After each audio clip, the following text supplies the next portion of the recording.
Aujourd'hui, le monde des cartes Pokémon étouffe sous les cartes promo. Il y en a partout. Tinbox, coffret, ETB, duo pack, tripack. Rien que pour le bloc écarlate et violet et épée et bouclier, j'ai pu compter 532 cartes promo. Alors certes, il y a pas mal de cartes très sympas et recherchées, mais pour moi les cartes promo ont vraiment perdu de leur saveur tellement il y en a. Alors aujourd'hui, laissez-moi vous ramener dans les années 2000. Les cartes Pokémon viennent à peine d'arriver en France, fin 1999, sous le fameux nom du bloc Wizard. À cette époque, pas de coffret, pas de tinbox ou de TB, non, juste des displays avec des boosters qu'on pouvait acheter au tabac ou au magasin de jouets. La hype des cartes Pokémon ne faisait que commencer et pourtant, il existait déjà bel et bien des cartes promo, 53 pour être précis, et leurs moyens d'obtention étaient beaucoup plus compliqués. C'était pas des cartes qu'on avait l'habitude de voir dans les cours d'école. Pour 99% des gamins de mon époque, on en ignorait même l'existence. Alors aujourd'hui sur Dova Games, on va passer en revue ces 53 promos du bloc Wizard et on va voir chacune d'entre elles, leurs moyens d'obtention ainsi que leurs valeurs. Allez, on attaque avec la première. Quoi de plus normal pour commencer qu'un Pikachu? Cette carte était distribuée à la Ligue Pokémon et ce sera la même chose pour un bon paquet de promo Wizard. Cette carte n'existe pas en français. Si tu la veux, il va falloir se rabattre sur de l'anglais. Tu peux la trouver entre 15 et 20 € en bon état. On enchaîne avec 4 d'un coup, Electek, Mewtwo, Pikachu et Dracolos. Tu peux voir que Electek et Dracolos conservent leur nom anglais, malgré que les cartes soient en français.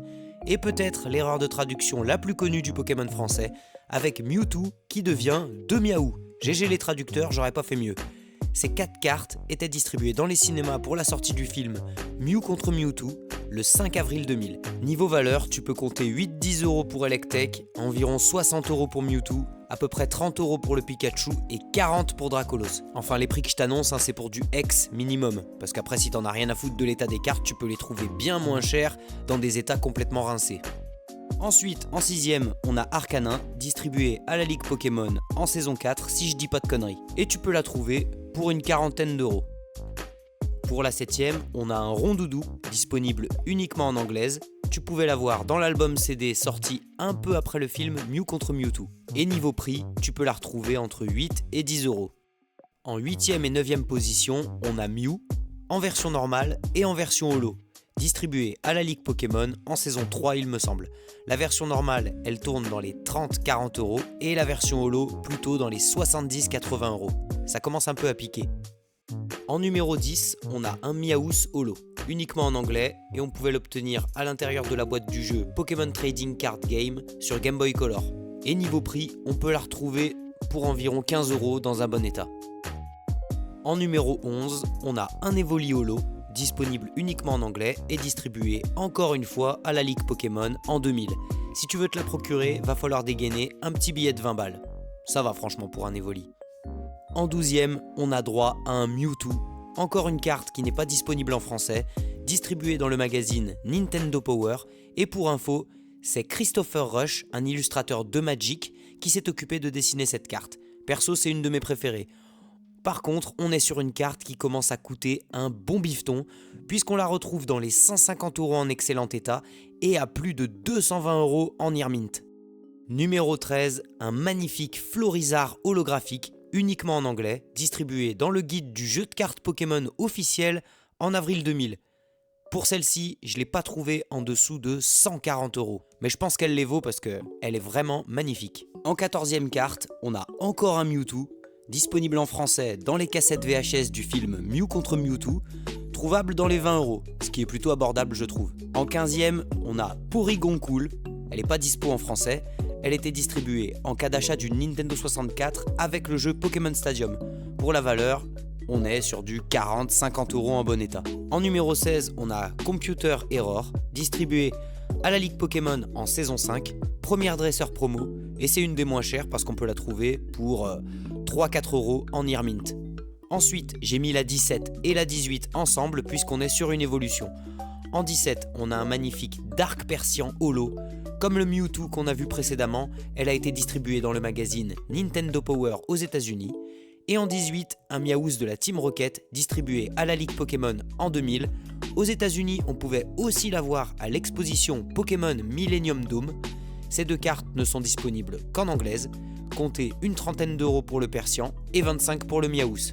En 19, on a un Abra de Sabrina, encore une fois pas de version française, une nouvelle fois elle était distribuée dans le magazine Nintendo Power. Et tu peux la trouver pour environ 15 euros en état X. En numéro 20, on a peut-être la carte la plus rare en version française. La Psycho Quack Black Star Promo. Elle vient d'un tournoi apparemment qui a eu lieu au Canada lors de la saison 20 et du tournoi de la Route Victoire. Pour y accéder, il fallait gagner 8 saisons pour récolter les 8 badges Pokémon, un peu comme dans le jeu quoi. Actuellement, moins de 10 personnes la posséderaient en France, selon les informations que j'ai pu récolter sur une vidéo de Pokémat. D'ailleurs, allez la voir, il en parle avec bien plus de connaissances que moi, je vous mettrai un lien dans la description. Pour la valeur, je peux pas vous dire pour la version française car il n'y en a aucune en vente actuellement tellement elle est rare. En anglaise par contre, tu peux la trouver entre 40 et 50 euros en état X. Pour les cartes numéros 21, 22 et 23, on a les 3 piafs légendaires, Sulfura, Articodin et Elector, distribués au cinéma pour le film 2, Pokémon Le Pouvoir est en toi. Sans doute les promos les plus connus du bloc Wizard. Et d'ailleurs, c'est l'heure de l'instant je me la pète, puisque je possède ces 3 cartes en gradé chez PCA, mais bon, c'est les seuls promos Wizard que j'ai en stock, donc y a pas de quoi se la racler non plus. Et pour ce qui est des valeurs, tu peux retrouver ces 3 cartes dans les 20-30 euros en très bon état. Ensuite, pour les numéros 24, 25, 26, 27 et 28, on a 5 Pikachu, donc je vous les mets tous ensemble. En premier, le Pikachu anniversaire, distribué lors de la saison 1 de la deuxième année de la Ligue Pokémon. En deuxième, on a Pikachu volant, distribué lors de la saison 7 de la deuxième année de la Ligue Pokémon, une carte quand même très rare qu'on voit vraiment pas souvent. En troisième, on a un Pikachu que je trouve absolument dégueulasse, aussi distribué à la Ligue Pokémon lors de la saison 8. En quatrième, on a encore un autre Pikachu, disponible uniquement en anglais, on pouvait la voir dans la cassette VHS du film 2, Le Pouvoir est en toi. Et en cinquième, on a Pikachu Surfer, disponible également en achetant la cassette VHS du film 2, mais en France cette fois-ci. Et aussi à la Ligue Pokémon dans la saison 6 de la deuxième année. Pour ce qui est des valeurs de ces 5 cartes-là, alors mouillez-vous bien la nuque, parce qu'il y en a certains qui valent un sacré paquet de pognon. Et évidemment, je parle de ces cartes en version française, parce qu'ici on est là pour parler des versions françaises, et si ça n'existe pas, le prix que j'indique c'est pour l'anglais. Donc on commence avec le Pikachu anniversaire, attention les oreilles, je n'en ai pas trouvé en dessous des 3000 balles. Le Pikachu volant quant à lui, j'en ai trouvé aucun, que ce soit sur Card Market ou eBay, donc je peux pas vous dire, mais j'imagine que ça doit encore valoir plusieurs milliers d'euros. Pour le Pikachu dégueulasse, j'en ai trouvé qu'une seule, sur Card Market à 800 balles. La preuve que la beauté ne fait pas tout. Ensuite, pour le Pikachu 27, on redescend et on est sur une vingtaine d'euros en état X. Et pour le Pikachu Surfer, on peut compter entre 25 et 30 euros. Allez, on a enfin fini avec l'overdose de Pikachu. En 29, on a Marill, distribué à tous les participants de la Ligue Pokémon. Je n'en ai trouvé que 2 sur Card Market, 380 euros en état X, 500 euros en NM. Perso, j'aurais jamais pensé qu'elle valait autant car en anglais elle vaut à peine 10 balles. Ensuite, en numéro 30, on a Togepi, distribué lors de la saison 1 de la deuxième année de la Ligue Pokémon. Valeur minimum 150 euros en état ex français bordel. Alors qu'en anglais, on la trouve à peine à 7 balles. Pour la 31ème, on a Melo, encore une carte distribuée à la Ligue Pokémon, saison 2 de la deuxième année. Valeur 40-50 euros. Numéro 32, Kelorior, saison 3 de la deuxième année de la Ligue Pokémon. Pour la valeur, j'en ai trouvé qu'une seule en vente, sur eBay, à 300 balles. En 33ème, on a un magnifique Cisaiox, un de mes Pokémon préférés, distribué en saison 5 de la deuxième année de la Ligue Pokémon. Difficile de la trouver en bon état en dessous des 100 euros. En 34, Entei, uniquement en anglais, la première reverse sortie hors Japon, distribuée au cinéma pour le film numéro 3. Tu peux la trouver dans les 20 euros, c'est vraiment pas cher je trouve, je sens que je vais l'acheter dans pas longtemps celle-là. Numéro 35, Pichu Reverse, toujours dispo qu'en anglais, encore une carte distribuée à la Ligue Pokémon, valeur 50 euros environ. Numéro 36, Toudoudou, distribué en saison 4 de la deuxième année de la Ligue Pokémon, j'en ai pas trouvé en dessous des 100 euros en état ex. Numéro 37, Capoeira, saison 6 de la deuxième année de la Ligue Pokémon, j'en ai trouvé qu'une seule sur eBay à 50 balles. Et je pense que ça va vite partir au vu de la rareté. En 38, on a Zarbiji, récupérable dans la VHS du film 3, Le sort des Arbis, et c'est environ 40 € en bon état. Pour la 39e, on a Feu Faux Rêve, encore une carte distribuée à la Ligue Pokémon en 2001.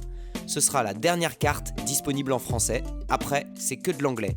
J'en ai trouvé qu'une seule sur Card Market à 800 balles bordel, ça pique. En numéro 40, on a un dresseur avec le Pokémon Center, distribué pour l'ouverture du Pokémon Center à New York en 2001. J'en ai trouvé aucune en bon état en dessous de 1000 €. Ça fait sacrément mal pour une carte dresseur. En numéro 41, on a encore un dresseur, le Lucky Stadium. Comme pour le Pokémon Center, elle était distribuée pour fêter l'ouverture du Pokémon Center à New York. Et pareil que pour la carte Pokémon Center, ça coûte très cher, j'en ai pas trouvé en dessous des 1000 €. Numéro 42, on a la Pokémon Tower, distribuée à la Ligue Pokémon encore une fois, tu peux te la procurer pour une dizaine d'euros. Pour la 43, on a un Macogneur, distribué à la Ligue Pokémon en 2002, valeur 30 €. En 44, Magmar, encore une carte distribuée à la Ligue Pokémon, trouvable dans les 10 €. Numéro 45, un sécateur, distribué aussi à la Ligue Pokémon, trouvable pour une trentaine d'euros. En 46, on a un Electek, issu encore une fois de la Ligue Pokémon, pareil que pour un sécateur, tu peux la trouver pour 30 €. En numéro 47, on a un Mew, encore récupérable à la Ligue Pokémon. Si tu veux l'acheter, il faudra débourser environ 60-70 balles. En 48, on a Articodin, encore récupérable à la Ligue Pokémon, valeur 30 €. En numéro 49, on a une magnifique carte de Ronflex et surprise, encore distribuée à la Ligue Pokémon. Celle-ci, elle coûte un peu puisque tu peux la trouver pour un minimum de 170 €. Numéro 50, Celebi, distribué dans les cinémas aux USA pour le film numéro 4, Celebi, La Voix de la Forêt. Elle aussi, elle cote un peu, entre 80 et 90 € minimum. Pour la numéro 51 et 52, on a un Galopa et un Ho-Oh, distribués à New York en 2002 dans le Pokémon Center, d'où le tampon Pokémon Center sur les deux cartes.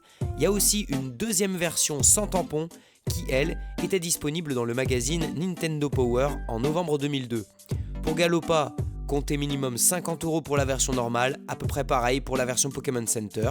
Et pour Ho-Oh, comptez 70 € pour la version normale et à peu près la même chose pour la version Pokémon Center. Et ensuite, on a la 53e, la dernière carte. Nous avons droit à un Suicune, disponible en France et aux USA en tant que carte promo dans les displays. Et en anglais, on pouvait aussi l'obtenir dans le DVD du film 4. En réalité, on n'a pas vraiment terminé puisqu'en bonus, j'en ai oublié une, vous l'avez peut-être noté, c'est le Mew antique, distribué lors du film Le pouvoir est en toi. Je me souviens qu'on pensait tous que c'était une fausse ou une version égyptienne dans mon école, alors qu'en vrai c'était bien une vraie carte. D'ailleurs, elle apparaît même dans le film. Tu peux la retrouver dans les 60 € en état ex. Et voilà, on en a enfin fini avec les promos du Block Wizard. Perso, j'ai appris pas mal de choses en préparant cette vidéo et j'espère que ça vous a donné envie d'en récupérer certaines, voire l'intégralité.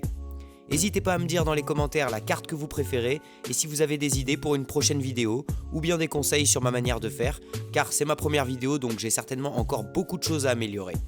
Avant que la vidéo se termine, j'en profite pour vous rappeler que le lien de mon Vinted est dans la description. N'hésitez pas à aller faire un tour, je mets des cartes en vente quasiment tous les jours et je suis ouvert aux négociations. Sur ce, à la prochaine, on se retrouve très vite pour une nouvelle vidéo sur Dova Games.